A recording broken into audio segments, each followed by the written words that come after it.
चलिए देखिए, उस दिन हमने पढ़ा था प्रकृति में जो पदार्थ होते हैं उनकी 3 अवस्थाएं होती हैं। कौन कौन? थोड़ा सा उसको रिवाइंड कर देते हैं फिर आगे बढ़ते हैं। पदार्थ की हमने 3 अवस्थाएं पढ़ा था। कौन कौन? एक पढ़ा था ठोस, द्रव, गैस, और दूसरा पढ़ा था हमने एक गैस।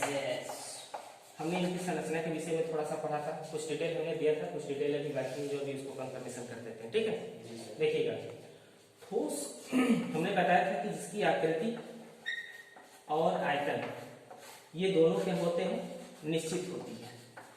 ठीक है, इसके साथ साथ एक चीज और होता है ठोस में कि ठोस को हम संपीड़ित नहीं कर पाएंगे। संपीड़ित मतलब उसकी डेंसिटी को और नहीं बढ़ा सकते, जिसकी उतनी डेंसिटी है उतना ही रहेगा, यानी कि उसकी घनत्व, उसका घनत्व, इसको हम बढ़ा घटा नहीं पाएंगे, उसको हम संपीड़ित नहीं कर पाएंगे। ये इसका गुण है।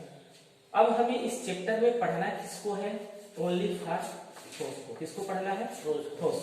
आगे सर में डिटेलिंग तो हमने उसने तीनों का किया था, ठोस, द्रव और गैस को, लेकिन अब हमें सिर्फ किसको पढ़ना है? ठोस को पढ़ना है। ठीक है, देखिएगा आगे ठोस के विषय में।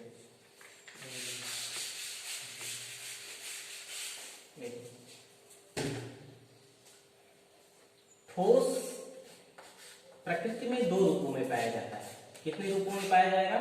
2 रूपों में। कौन कौन? एक होता है क्रिस्टलीय और दूसरा होता है अक्रिस्टलीय। 2 प्रकार के ठोस होते हैं। ठीक है, एक ठोस होता है जिसको हम बोलते हैं क्रिस्टलीय, और दूसरा होता है जिसको हम बोलते हैं अक्रिस्टलीय। ठीक है, अब थोड़ा इसके विषय में समझिए, क्रिस्टलीय और अक्रिस्टलीय ठोस के विषय में। जो क्रिस्टलीय ठोस होता है इसकी संरचना जो होती है, क्रिस्टलीय ठोस की जो संरचना होती है वह एकीकरण की ओर होगा। कैसा होगा? एकीकरण की दृष्टि से होगा, यानी तत्वों की जो पुनरावृत्ति होती है वह एक नियमित अंतराल के बाद शुरू होगा। एक नियमित अंतराल से तत्व आगे पीछे क्या होते जाएंगे? आते चले हुए चले जाएंगे। यह इनका गुण होता है। जैसे मान लेते हैं कि हमारे पास कोई तत्व है, एक सी तत्व है और एक कितना है? डी। यदि इनकी पुनरावृत्ति अगर एक क्रिस्टलीय रूप में एक दूसरे से बंध बनाते हैं, बंध से जुड़े होते हैं, तो इनकी पुनरावृत्ति कैसे होगी? सी डी, पुनः सी, पुनः डी, पुनः सी, ऐसे डी। अब सी के नीचे क्या आएगा? डी, सी, पुनः क्या आ जाएगा? डी, सी, डी और सी। मतलब इनकी संरचना जो होती है वह पुनरावृत्ति, मतलब तत्वों की पुनरावृत्ति होती रहती है। इसमें एक तत्व दूसरे से बदलता हुआ क्या होगा? आएगा। अब जैसे दूसरा एक एग्जांपल लेते हैं, जैसे हमने मान लिया कि हमारे पास है NaCl हमने लिया, यानी कि सोडियम क्लोराइड, NaCl। अब इन तत्वों में हम देखेंगे कि एक तत्व धातु होगा और एक तत्व क्या होगा? अधातु होगा। इनकी पुनरावृत्ति कैसे होगी? यानी कि Na, ये क्या है? सोडियम प्लस, इसके बाद क्या आएगा? क्लोरीन माइनस, पुनः हो जाएगा Na प्लस, पुनः हो जाएगा Cl माइनस। अब Na जब प्लस है तो इसके नीचे पुनरावृत्ति किसकी होगी?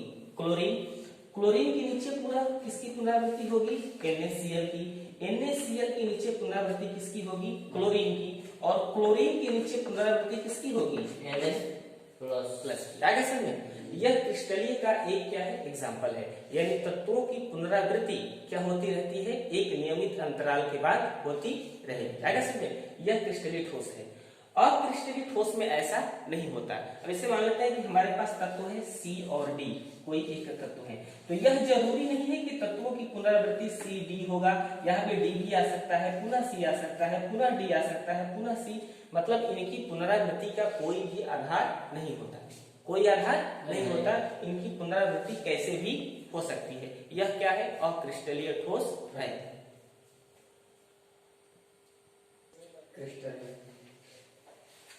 थोड़ा सा और अगर डिटेल करें क्रिस्टलीय ठोस को, तो क्रिस्टलीय ठोस के जो अवयवी कण होते हैं, अब प्रश्न ये उठता है कि अवयवी कण किसे कहते हैं? अवयवी कण में अणु भी हो सकता है,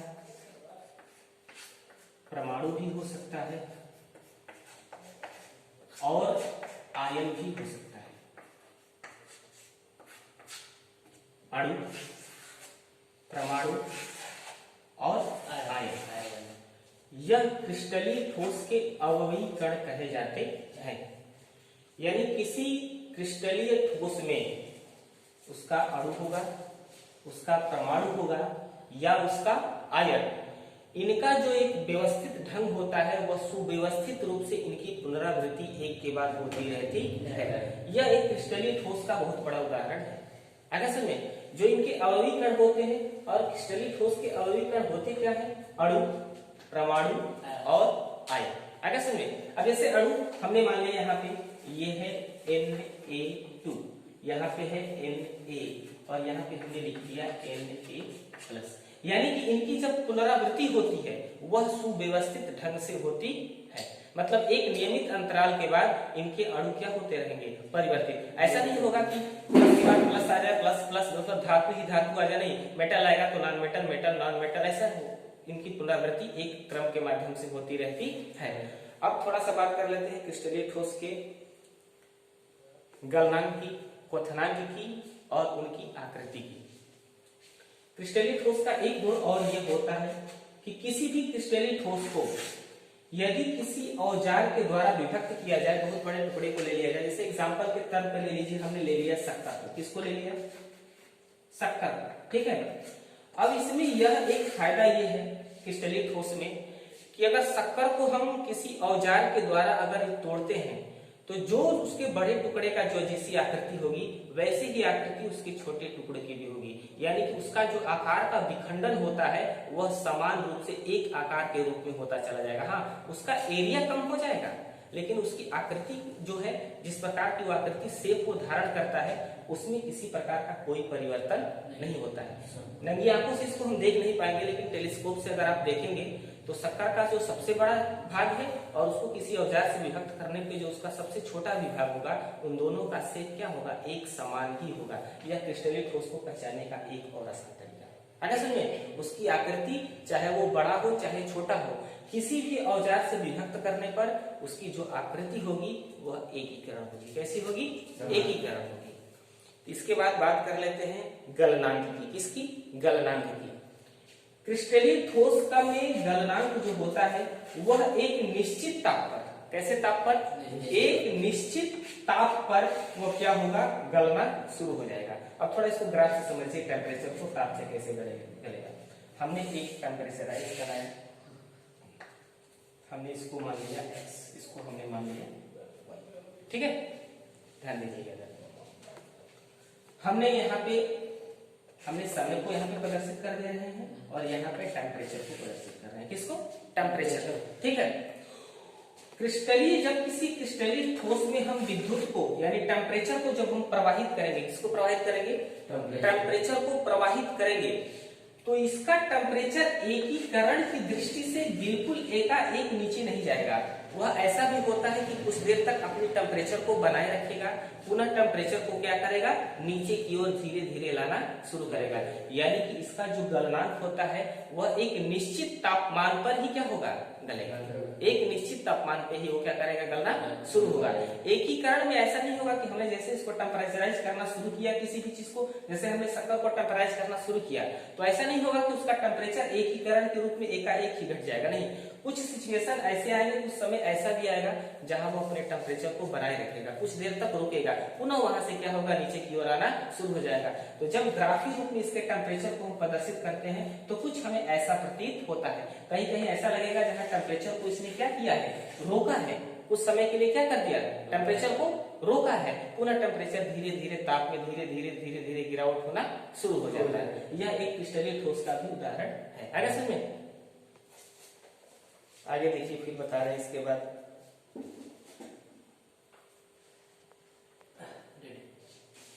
देखिए क्रिस्टलीय ठोस का एक और एग्जाम्पल ये है कि जो क्रिस्टलीय ठोस होते हैं वो विषम दैशिकता के तत्व कहे जाते हैं, उनमें विषम दैशिकता पाई जाती है। अब विषम दैशिकता होती क्या है उस चीज को समझिएगा। विषम दैशिकता है क्या?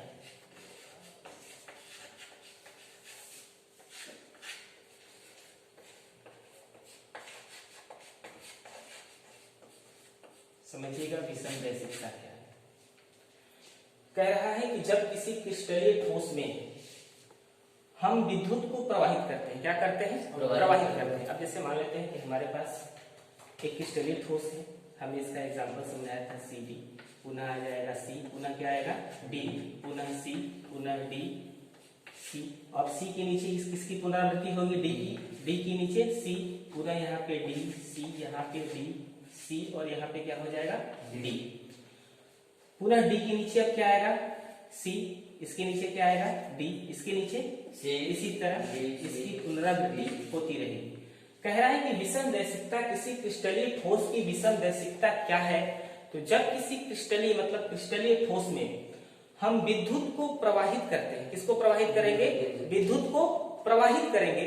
मानिए कि हमने यहाँ से क्या किया, विद्युत को हमने ऐसे प्रवाहित करना, ऐसे इसको शुरू किया।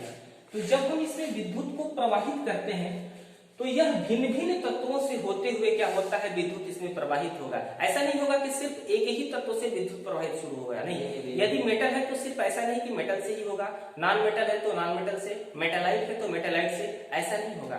तत्वों की भिन्नात्मक प्रवृत्ति क्या होगी, उस विद्युत आवेश से हमेशा क्या होगी, टच होते हुए एक दूसरे से रूपांतरण होगी। यह क्या कहलाता है? क्रिस्टलीय ठोस का विषम दैशिकता कहलाता है। ऐसा नहीं होगा कि एक ही तत्व आएगा। जैसे हमने कहा कि NaCl हमने लिया, क्या लिया? NaCl, यानी कि सोडियम क्लोराइड एक तत्व है। हमने अगर इसको क्रिस्टलीय ठोस के रूप में हमने इसको एग्जाम्पल प्रदर्शित किया तो हमने पाया Na+Cl-, यहाँ तो हो जाएगा Cl-, पुनः हो जाएगा Na+Cl-, यहाँ पे हो जाएगा Cl-, यहाँ पे Na+Cl-, यहाँ पे Na+। यदि हमने इसमें विद्युत को प्रवाहित किया तो ऐसा नहीं होगा कि वह सिर्फ Na यानी मेटल को ही प्रदर्शित करेगा, मेटल को ही क्या करेगा, विद्युत देते हुए प्रवाहित होगा। नहीं, क्या होगा, भिन्न भिन्न तत्वों से क्या होगा, विद्युत होते हुए प्रवाहित होगा, जिसको हम क्या कहते हैं, क्रिस्टलीय ठोस की विषम दैशिकता कहते हैं। आगे समझे, यह क्रिस्टलीय का एक एग्जाम्पल है, यह उसका एक गुण है। समझा ये चीज? ठीक है ना। आगे देखिएगा क्रिस्टलीय ठोस के विषय में। चलिए देखिएगा अक्रिस्टलीय ठोस। जो जो चीज हमने पढ़ा क्रिस्टलीय ठोस में, उसका अपोजिट अक्रिस्टलीय ठोस है। लेकिन कुछ एग्जांपल के तौर पे समझ लिया। हमने क्रिस्टलीय ठोस में पढ़ा कि उनकी पुनरावृत्ति क्या होती है, एक श्रृंखला के रूप में होती है, जिसकी पुनरावृत्ति में तत्वों की पुनरावृत्ति क्या होती है, एक समान रूप से सुव्यवस्थित ढंग से होती है। लेकिन अक्रिस्टलीय ठोस में ऐसा नहीं होता है। उनका जो पुनरावृत्ति होगा वह एक रूप में नहीं होगा, एक समान रूप में नहीं होगा, वो किसी तरह से भी हो सकता है। ठीक है, देखिएगा जैसे मानते हैं कि जैसे हमारे पास कोई एक तत्व है C और D। अब इनकी पुनरावृत्ति अगर होती है तो CD यहाँ पे D भी हो सकता है, पुनः C हो सकता है, पुनः C, पुनः D हो सकता है। यानी तत्वों की कोई पुनरावृत्ति यहाँ पे नहीं होगी। ऐसा नहीं होगा कि एक नियमित अंतराल के बाद तत्व इसमें क्या होंगे, आएंगे। ऐसा इनका ज्यामितीय वर्णन आकारी नहीं होता है। यह क्रिस्टलीय ठोस है। दूसरा गुण इसका देखिएगा कि अक्रिस्टलीय जो ठोस होता है, क्रिस्टलीय ठोस में हमने पढ़ा था टेम्परेचर की दृष्टि में कि एक नियमित ताप पे वो गलना शुरू हो जाते हैं। लेकिन अक्रिस्टलीय ठोस ऐसा होता नहीं है, वह एक नियमित ताप पे कभी गलना शुरू नहीं करेंगे। ठीक है ना। यह एक अक्रिस्टलीय ठोस का एग्जाम्पल है। अब इसे एक चीज समझिएगा, सबसे बड़ा इसका एग्जाम्पल है रबर। हमने क्या लिया, रबर। यदि हम किसी रबड़ को, यदि हमने यहां से इसको टेम्पराइज करना शुरू किया, हमने इसमें आग अगर लगा दिया तो हम देखेंगे कि यह 3 अवस्थाओं में विभक्त हो जाता है। कितने अवस्थाओं में? 3 अवस्थाओं में। देखिएगा कौन कौन।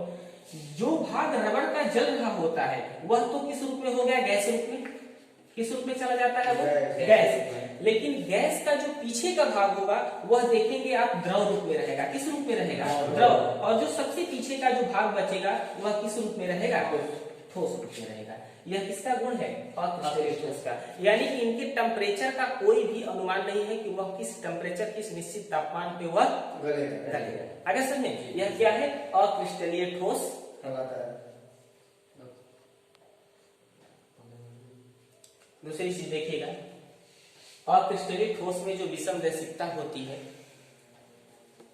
इसमें विषम दैशिकता जब किसी अक्रिस्टलीय ठोस में हम यानी विद्युत को प्रवाहित करते हैं तो जो विद्युत प्रवाहित होगा वह एक समान रूप से तत्वों के साथ चलेगा। उसमें क्या था, भिन्न भिन्न तत्वों से होते हुए गुजर रहा था, लेकिन इसमें भिन्न भिन्न तत्वों से होके गुजरेगा नहीं। वह एक ही तत्व से, यदि उसने मेटल को पकड़ लिया तो मेटल होते हुए ही क्या हो जाएगा, विद्युत प्रवाहित हो जाएगा। यदि वो नॉन मेटल को पकड़ लिया तो नॉन मेटल से होते हुए क्या हो जाएगा, प्रवाहित हो जाएगा। यानी कि इसकी संरचना में विषम दैशिकता में तत्वों की पुनरावृत्ति भी नहीं होती है, इसमें तत्वों की पुनरावृत्ति नहीं होती है। और दूसरी चीज, यदि हम इसे किसी भी औजार द्वारा यदि विभक्त करते हैं तो इस जो विभक्त जो इसके कण हमें प्राप्त होंगे, जो भाग हमें प्राप्त होगा, वह एकीकरण नहीं होगा। ये भी हो सकता है कि भाग छोटा हो बड़ा हो। जैसे हमने मान लीजिए हमने ले लिया प्लास्टिक, एग्जाम्पल क्या ले लिया हमने, प्लास्टिक को। यदि प्लास्टिक को हम कई भागों में विभक्त करते हैं तो यह जरूरी नहीं कि उसका हर भाग एक दूसरे से आकृति में क्या होगा, समान ही होगा, एक ही आकृति का होगा। वह ऐसा कभी हो नहीं सकता। यह एक अक्रिस्टलीय ठोस का एग्जाम्पल